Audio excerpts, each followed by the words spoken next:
Hello students, chemistry में हम लोग पढ़ रहे लेसन उपसह संयोजक यौगिक और हमारा उसमें टॉपिक चल रहा था क्रिस्टल क्षेत्र सिद्धांत। और क्रिस्टल क्षेत्र सिद्धांत के अंतर्गत हम अष्टफलक के जो संकुल हैं उनके बारे में पढ़ रहे थे और आज हम पढ़ेंगे अष्टफलक के संकुलों में क्रिस्टल क्षेत्र सिद्धांत यानी CFT के अनुसार इलेक्ट्रॉनिक विन्यास।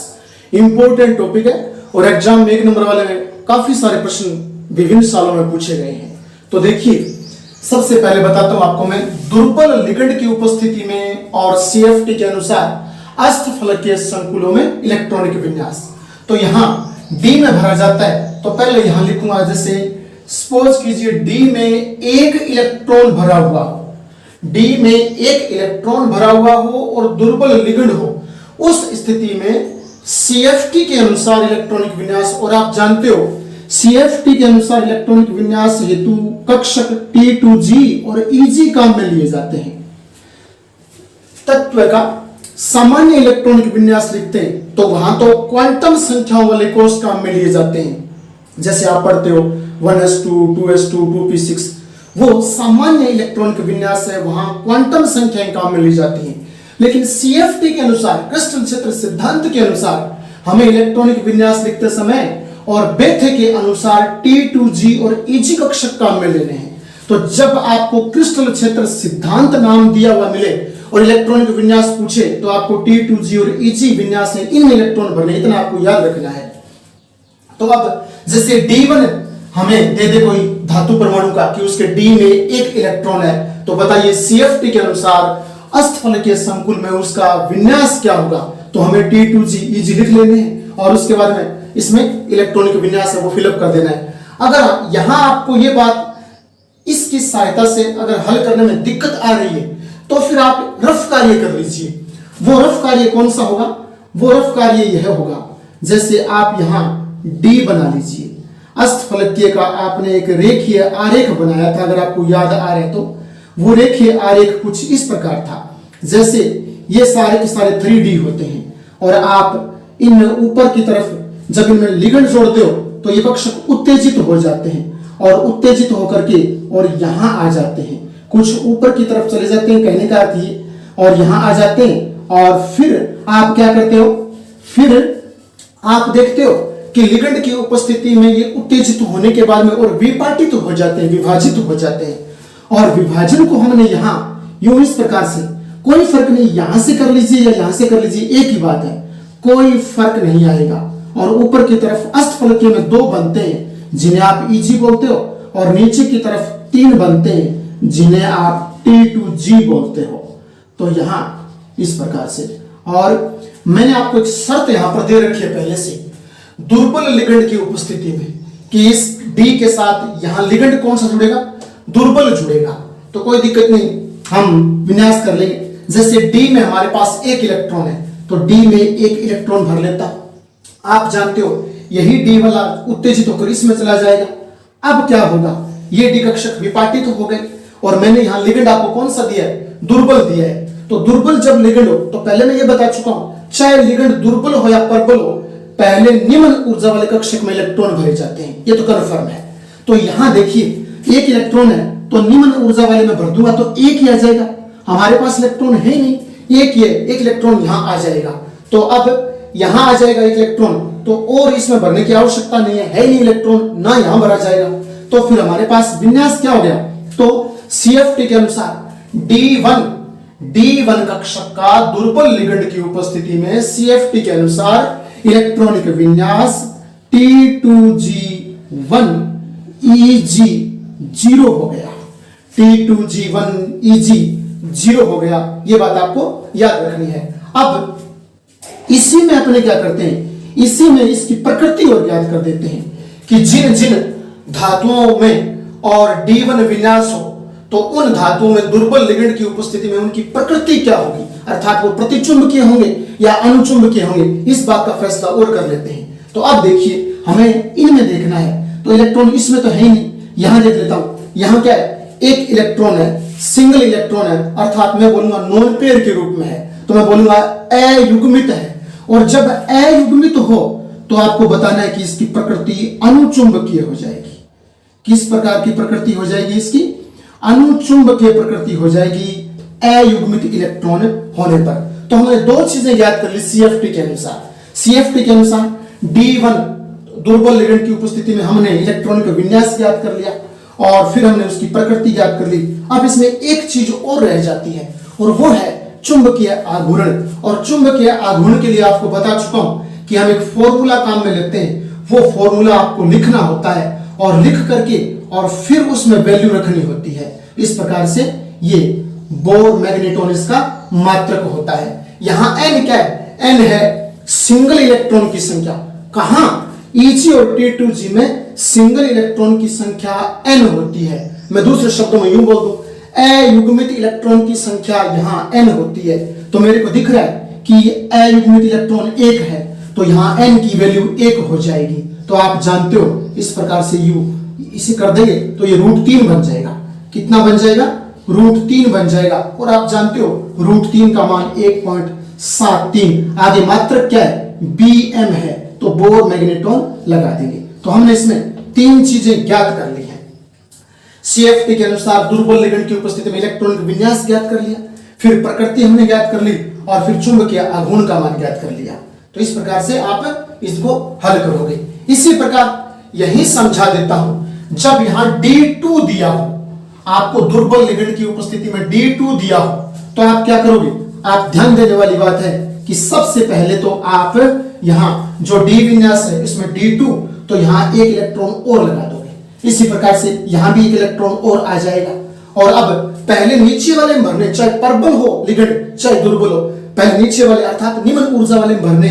तो यहां 2 थे तो एक और एक सिंगल भरा जाता है। हुंड के अधिकतम बहुलता के नियमानुसार इनमें भी सिंगल आता है पहले, इनमें भी सिंगल आता है पहले, उसके बाद फिर युग्मन करते हैं। तो यहां 2 इलेक्ट्रॉन आ गए। अब हमसे कोई पूछे बताइए D2 वाले का दुर्बल लिगेंड की उपस्थिति में Eg और T2g विन्यास क्या होगा? तो हम बोल देंगे T2g में तो 2 आ जाएंगे, Eg में 0 आ जाएगा। और प्रकृति की बात करूं तो प्रकृति में फिर यहां देख लीजिए, अयुग्मित तो हो जाएगा अनुचुंबकीय। अब देखिए चुंबकीय आघूर्ण का मान ज्ञात करें। चुंबकीय आघूर्ण का मान ज्ञात करूं तो हमारे पास सूत्र क्या था? हमारे पास सूत्र ये था, आपने अभी पढ़ा इस प्रकार से। तो ये सूत्र था, यहां n की वैल्यू कितनी हो जाएगी? 2 हो जाएगी। तो 2n की वैल्यू हो जाएगी, तो यहां इस प्रकार से u लगा देंगे और इसे हल कर लेंगे। तो आप जानते हो ये टोटल रूट में 8 हो गया। तो यहां इसका निकालेंगे तो 2 पॉइंट, ठीक है ना, 82 आ जाएगा। 2.82 बोर मैग्नेटोन आ जाएगा। इसका उत्तर 2.82 बोर मैग्नेटोन आ जाएगा। इस प्रकार हम चुंबकीय आघूर्ण ज्ञात कर लेंगे। ठीक इसी प्रकार देखिए, अगर यहां 3 दिया हो, 3 दिया हो, D3 दिया हो, तो बताइए फिर कैसे हल करेंगे? जब D3 दिया हो तो याद रखना पहले इनमें इलेक्ट्रॉन फिलअप कर लेंगे। D3 है तो यहां 3 आ जाएंगे, तो यहां ऊपर वाले उत्तेजित अवस्था में भी 3 आ जाएंगे। इसी प्रकार अब सबसे पहले निम्न ऊर्जा वाले T2g में भरे जाएंगे इलेक्ट्रॉन। तो इन 3 को पहले सिंगल करके यहां एक भर दूंगा इस प्रकार से। और अब आगे आवश्यकता ही नहीं है, तो फिर यहां तो विन्यास कितना हो जाएगा? T2g3 और Eg में कितना? 0 हो जाएगा। अब प्रकृति और बता दीजिए। प्रकृति आप देख रहे हो अयुग्मित तो अनुचुंबकीय हो जाएगी। और चुंबकीय आघूर्ण का मान याद रखना, यहां n की वैल्यू 3 आ रही है, n की वैल्यू 3 आ रही है। तो हाँ याद रखना, जब आप चुंबकीय आघूर्ण ज्ञात करो तो आपको हर विन्यास में सूत्र लिखना होगा। मेन कॉपी में अपने हर विन्यास में सूत्र लिखना होगा। याद रखना, यहां n की वैल्यू 3 कर देता हूं और इस प्रकार से यूं यहां ये लगा देता हूं। तो आप जानते हो ये √15 बन गया, और √15 बन गया तो 3.89 हो जाएगा। 3.89 Bm बोर मैग्नेटोन इसका आंसर आ जाएगा। ये बात आपको याद रखनी है। इस प्रकार से हम हल करते जाएंगे, आगे चलेंगे।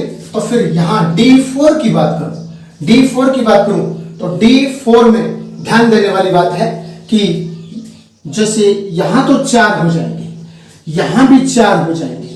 और अब देखिए सबसे पहले नीचे वाले में भरने निम्न ऊर्जा वाले में, तो निम्न ऊर्जा वाले में यहां एक सिंगल आ जाएगा। और यहां देखिए, अब यहां भरे पहले युग्मन करें या ऊपर जाएं? यहां देखिए मैंने दिया दुर्बल लिगेंड, तो दुर्बल लिगेंड में इनमें पहले एक एक इलेक्ट्रॉन भरने के बाद में और पहले ऊपर वाले में भरे जाते हैं। तो यहाँ 4 थे, 4 में से 3 यहाँ आ गए और 3 यहाँ आ गए, तो एक बच गया, वो पहले यहाँ आएगा। ऊपर वाले में पहले क्यों आएगा? क्योंकि यहाँ दुर्बल लिगेंड है, दुर्बल लिगेंड है, इसलिए पहले ऊपर वाले में और जाएंगे, तो ऊपर वाले में भरा जाएगा। अब देखिए विन्यास क्या बन जाएगा, विन्यास यहाँ तो T2G में तो कितना बच जाएगा, T2G में 3 बन जाएगा, EG में कितना हो जाएगा, 1 हो जाएगा। और प्रकृति की बात करूं तो इन मुझे EG और T2G दोनों में सिंगल सिंगल नजर आ रहे हैं, अयुग्मित नजर आ रहे हैं, तो प्रकृति कौन सी हो जाएगी, अनुचुंबकीय हो जाएगी, अनुचुंबकीय हो जाएगी। ये बात आपको याद रखनी है। इसी प्रकार यहां आप चुंबकीय आघूर्ण का मान ज्ञात करोगे तो यहां वैल्यू 4 आ जाएगी, 4 वैल्यू आ जाएगी। इस प्रकार से यहां तो 4 कर देंगे और यहां भी 4 कर देंगे और ये इस प्रकार से रूट 24 बन जाएगा। तो आप ध्यान देने वाली बात, ये 4.89 के लगभग ये होगा, 4.89 के लगभग होगा ये, और 4.90 भी कहीं कहीं लिखा ये मिलेगा आपको। तो 4.89 कर लेना या 4.90 कर लेना, एक ही बात है, कोई ज्यादा फर्क नहीं है दशमलव के बाद में, और इस बोर मैग्नेट्रॉन में इतना फर्क नहीं आएगा। अब उसके बाद में चुंबकीय आघूर्ण बोर मैग्नेट्रॉन में ज्ञात कर लिया। अब D5 वाला दुर्बल की उपस्थिति में हमारे एग्जाम में पूछा भी गया है, D5 दुर्बल लिगेंड की उपस्थिति में, और D5 का CFT के अनुसार इलेक्ट्रॉनिक विन्यास की इतना मात्र प्रश्न पूछा था और हम इसको हल कर रहे हैं। लेकिन हम तो एक ही प्रश्न में 3 प्रश्न हल कर रहे हैं, लेकिन वहां एग्जाम में एक ही पूछा था। तो क्या होगा, D5 तो पहले D5 यूं बना लेंगे और यूं बनाने के बाद में अब यहां भी तो 5 इलेक्ट्रॉन पूरे कर लेंगे।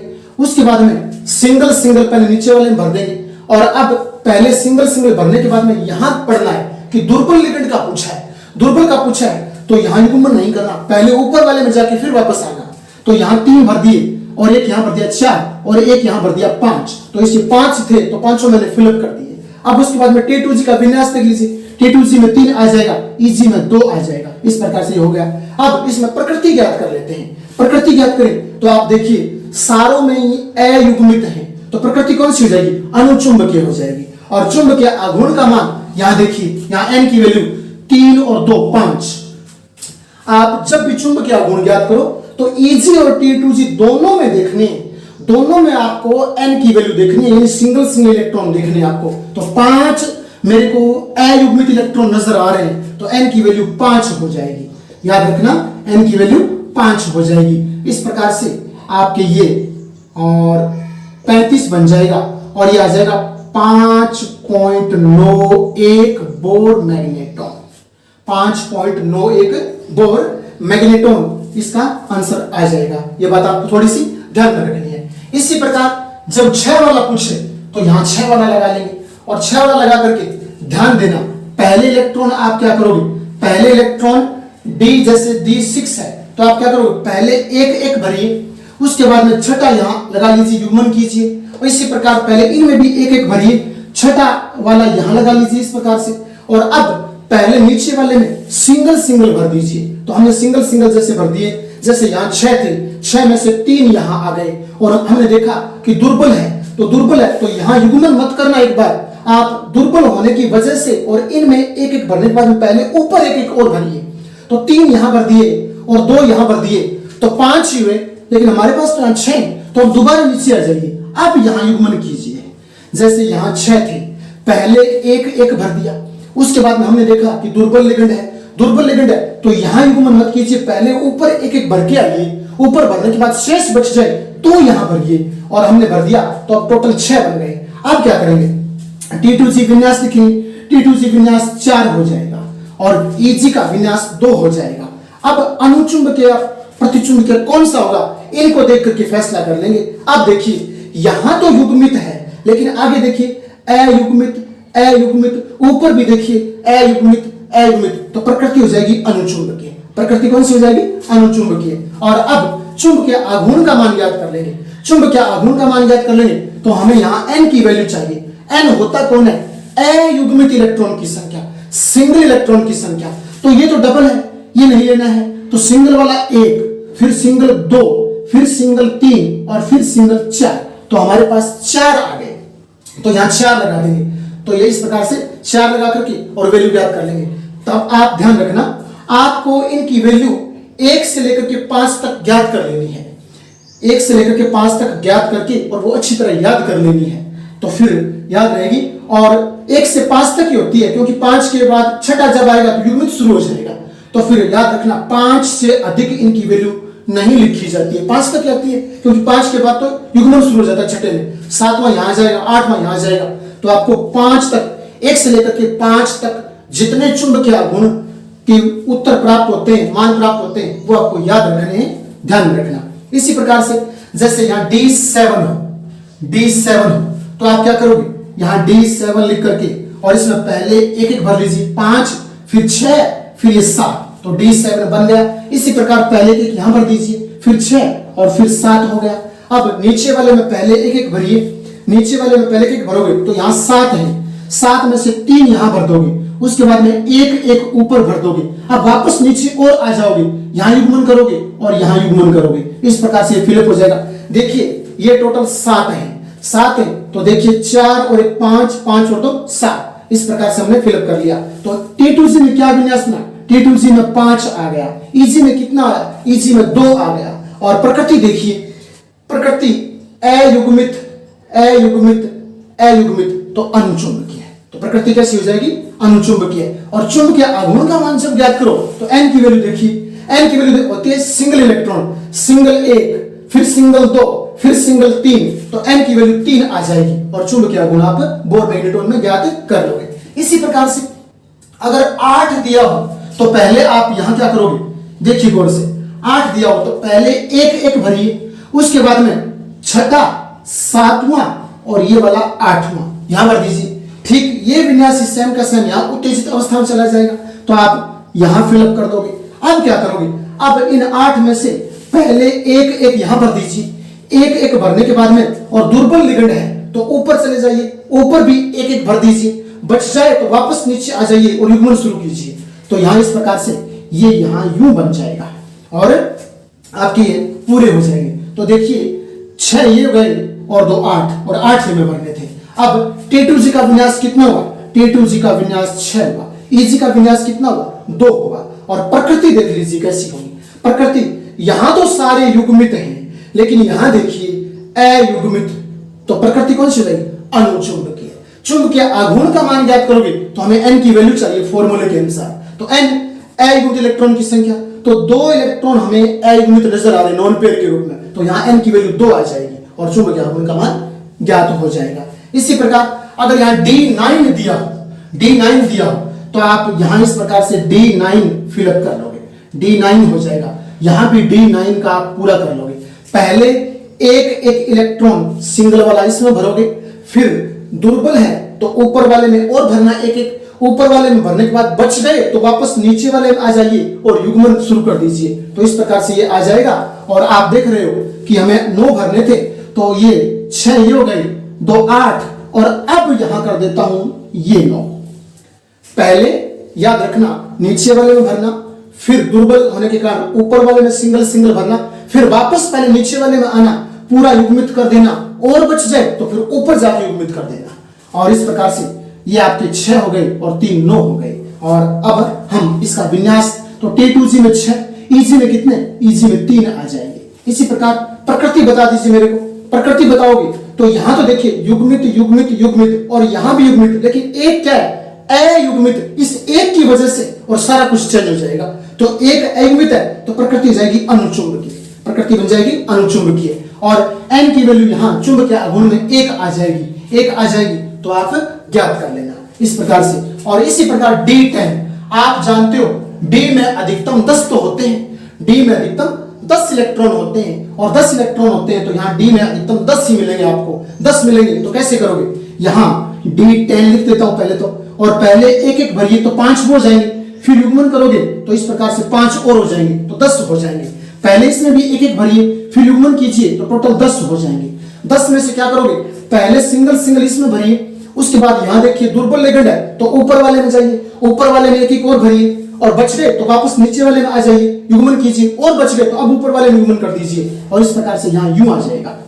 अब विन्यास क्या होगा, T2G में 6 हो जाएगा और EG में कितना हो जाएगा, 4 हो जाएगा। और प्रकृति में देखिए, प्रकृति गौर से देखिए, सारे के सारे युग्मित हैं तो प्रकृति हो जाएगी प्रतिचुंबकीय। कौन सी हो जाएगी? प्रतिचुंबकीय। ये थोड़ा सा आपको ध्यान देने वाली बात है। 3 प्रश्न बनते हैं एक प्रश्न में, और कोई सा प्रश्न हमारे एग्जाम में पूछा जा सकता है। और बता चुका हूं कि D5 का और D9 का तो बहुत पहले पूछा गया था, लेकिन D5 का अभी पूछा गया था। D5 का दुर्बल लिगेंड की उपस्थिति में इस प्रकार से ये विन्यास बन जाएगा। फिर हम अब पढ़ेंगे प्रबल लिगेंड की उपस्थिति में। प्रबल लिगेंड की उपस्थिति में और CFT के अनुसार हमें अष्टफलकीय संकुलों में इलेक्ट्रॉनिक विन्यास बताना है। इसमें से भी और प्रश्न पूछा गया है प्रबल वाले में से भी। 1 नंबर वाले में आता है इसका क्वेश्चन हमेशा दुर्बल और प्रबल का। तो अब देखिए प्रबल वाले में कैसे, वही प्रोसेस चलेगा। पहले हमें D1 विन्यास मिलेगा और हमें T2G और EG ये विन्यास बताना है कितना कितना होगा। और हम तो एक प्रश्न की बजाय इसमें 3 प्रश्न हल कर लेते हैं, तो फिर एग्जाम में कोई सा पूछे तो आपसे गलती नहीं होगी। तो देखिए D1 जब दिया हो किसी धातु का तो आप क्या करोगे? अगर आपको सीधा यूं लिखना ना आए तो आप रफ कार्य कर सकते हो, वो विन्यास बना करके। कौन सा? जैसे मैं यहाँ ये विन्यास बना रहा हूं आपके सामने, आप इस प्रकार से रफ कार्य अपनी कॉपी में कर लेना। और रफ कार्य में यहाँ देखिए यूं बना देते हैं। ये D बनाया और D में भी कौन सा? 3D। अब थोड़े से ये लिगेंड की उपस्थिति में उत्तेजित हो जाएंगे, तो ये D उत्तेजित होकर के यहाँ इस प्रकार से U दर्शा देंगे। और इनको U लिखने के बाद में अब क्या होगा? अब ये 2 भागों में डिवाइड हो जाएंगे, ठीक है ना? EG और T2G के रूप में डिवाइड हो जाएंगे।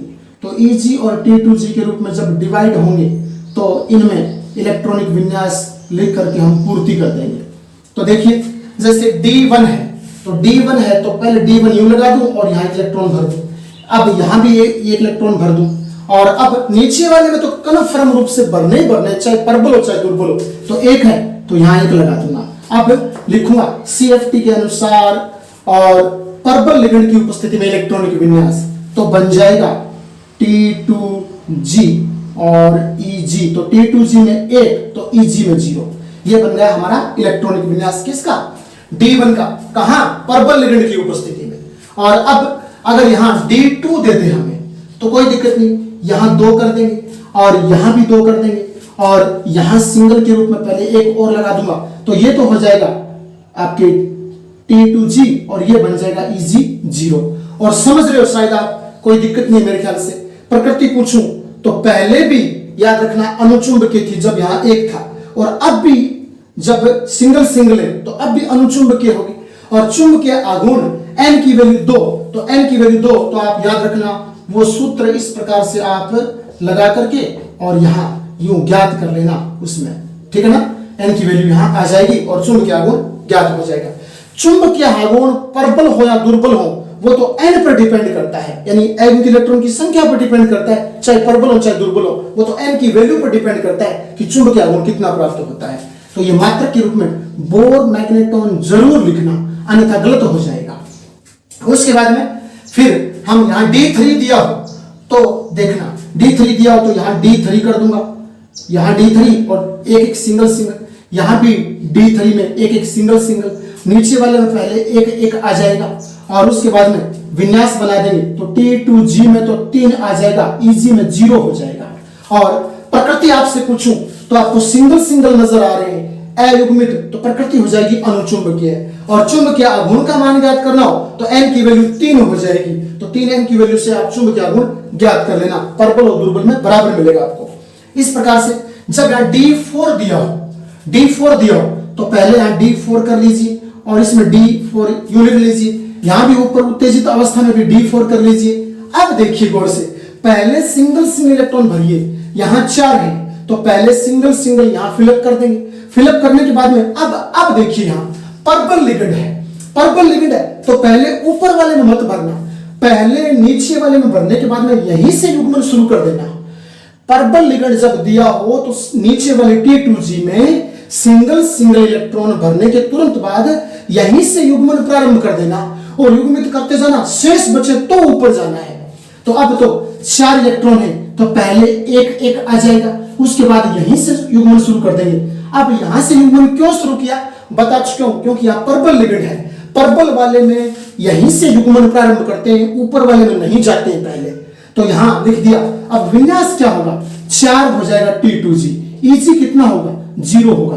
प्रकृति आपसे पूछूं तो अयुग्मित, लेकिन आगे युग्मित और आगे अयुग्मित तो अनुचुंबकीय, तो प्रकृति अनुचुंबकीय हो जाएगी। और n की वैल्यू ध्यान देना, यहां n की वैल्यू 2 होगी, क्योंकि हमें देखना है अयुग्मित और अयुग्मित तो कितने 2 है, तो n की वैल्यू 2 हो जाएगी।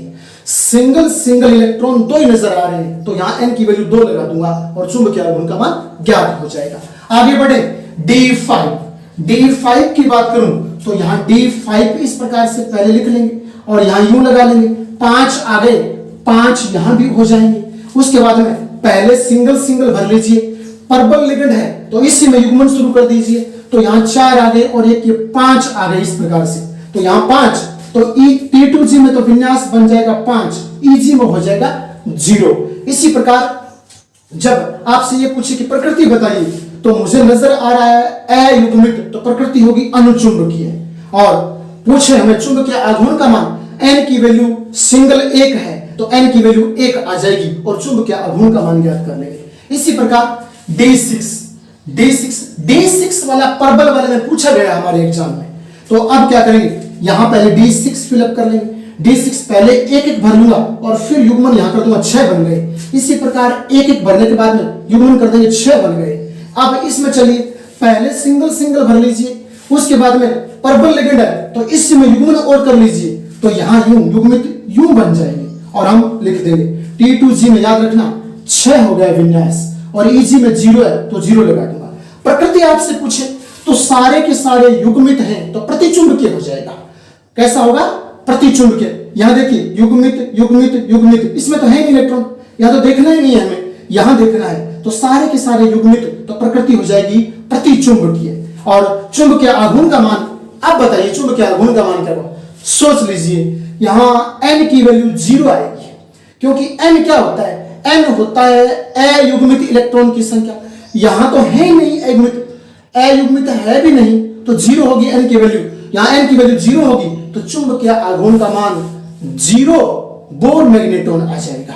चुंबकीय आघूर्ण का मान कितना आ जाएगा, 0 बोर मैग्नेटॉन। ये बात आपको ध्यान में रखनी है। इसी प्रकार अगर यहां D7 दिया हो तो पहले एक कर लीजिए, फिर युग्मन कर लीजिए, एक यहां भर लीजिए, फिर युग्मन कर लीजिए, ये D7 बन गया, तो D7 बन गया। अब पहले एक यहां भर दीजिए और फिर उसके बाद में युग्मन इसी में कर लीजिए, क्योंकि परबल है तो इसी में पहले भर लीजिए, शेष बच गया तो अब यहां ऊपर आ जाइए। जैसे इसमें ध्यान देना 7 थे, 7 में से कितने 6 भर चुका हूं युग्मन करके, तो एक और बच गया, ऊपर लगा देंगे। अब विन्यास लिखेंगे, T2G में 6 आ जाएगा, EG में 1 आ जाएगा। प्रकृति आपसे पूछे तो यहां तो युग्मित है सारे, लेकिन यहां देखिए अयुग्मित, प्रकृति हो जाएगी अनुचुंबकीय। कैसी हो जाएगी, अनुचुंबकीय। और चुंबकीय आघूर्ण का मान ज्ञात करें तो यहां n की वैल्यू 1 हो जाएगी। ये तो युग्मित है, देखने ही नहीं है, अयुग्मित सिंगल वाला 1 ही है तो n की वैल्यू 1 हो जाएगी और चुंबकीय आघूर्ण का मान प्राप्त कर लेंगे बोर मैग्नेटॉन में। इसी प्रकार अगर D8 दिया हो तो आप यहां D8 कर लेना और यहां इस प्रकार से D8 हो गया, ये D8 और D8 बन गया तो पहले सिंगल कर लीजिए, परबल है तो इसी में युग्मन कर दीजिए, युग्मन करने के बाद और बच गया तो ऊपर जाइए, ऊपर पहले सिंगल भरिए, जैसे ये 6 और ये 7 और ये 8 और 8 ये में भरने थे तो पहले इस प्रकार यू भरा जाएगा। और उसके बाद में देखते हैं विन्यास क्या बना, T2G का 6 बना, EG का 2 बना देंगे। और प्रकृति आपसे पूछे तो यहां तो युग्मित है, लेकिन यहां देखिए अयुग्मित तो अनुचुंबकीय, तो प्रकृति कैसी हो जाएगी, अनुचुंबकीय। उसके बाद में चुंबकीय आघूर्ण की वैल्यू ज्ञात करें तो n की वैल्यू यहां 2 आ जाएगी। ये तो युग्मित है, ये नहीं देखने, हमें देखना है सिंगल तो 2 नजर आ रहे हैं तो 2 लगा देंगे यहां और बोर मैग्नेटॉन में आंसर प्राप्त हो जाएगा। इसी प्रकार अगर D9 दिया तो D9 वाला आप इस प्रकार से यूं कर लेना और उम्मीद करता हूं कोई दिक्कत नहीं आएगी। D9 में क्या करोगे, पहले सिंगल भर लीजिए, परबल लिगेंड है युग्मन और कर लीजिए, फिर बच गया तो ऊपर सिंगल भर दीजिए और बच गया तो युग्मन शुरू कर दीजिए। इस प्रकार से यूं हो जाएगा। तो अब T2G में तो 6 और EG में 3 हो जाएगा, EG में 3 हो जाएगा। प्रकृति पूछे तो ध्यान देना, यहां तो युग्मित है, यहां भी युग्मित है, लेकिन एक मुझे अयुग्मित नजर आ रहा है, तो इसका मतलब प्रकृति अनुचुंबकीय हो जाएगी। इस एक की वजह से प्रकृति बदल जाएगी तो अनुचुंबकीय हो जाएगी। और अब चुंबकीय आघूर्ण की वैल्यू याद करो, तो एक सिंगल इलेक्ट्रॉन नजर आ रहा है मुझे यहां एक, तो n की वैल्यू 1 आ जाएगी और चुंबकीय आघूर्ण का मान प्राप्त हो जाएगा। इसी प्रकार लास्ट एंड फाइनल D10, आप जानते हो D में अधिकतम इलेक्ट्रॉन 10 आते हैं, तो 10 तक ही बनता है विन्यास, और 10 आएगा तो यहां हम 10 लगा करके और यहां इस प्रकार से पूरा 10 कर देंगे। पहले सिंगल भरिए फिर युग्मन कीजिए, 10 बन गए। पहले सिंगल भरिए फिर युग्मन कीजिए और तो इस प्रकार से 10 बन गए। पहले इसमें भी सिंगल भरिए और लिगेंड पर्पल है तो युग्मन यहीं से शुरू कर दीजिए, युग्मित कर लीजिए।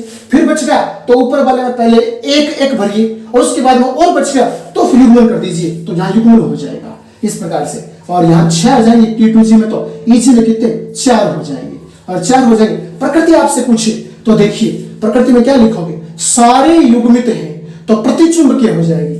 और चुंबकीय आघूर्ण का वैल्यू हम याद करें तो n की बताइए, n का मान n देखना होता है अयुग्मित, यहां तो युग्मित है सारे, तो अयुग्मित तो है ही नहीं, तो फिर 0, तो n की वैल्यू 0, तो चुंबकीय आघूर्ण का मान 0 बोर मैग्नेट्रॉन हो जाएगा। इस प्रकार से इंपॉर्टेंट विन्यास है और आप थोड़ा सा इसको हल करके देखना, आसान है, इजी हो जाएगा। हर बार इसमें से प्रश्न पूछा जाता है, दुर्बल वाले में से और प्रबल वाले में से।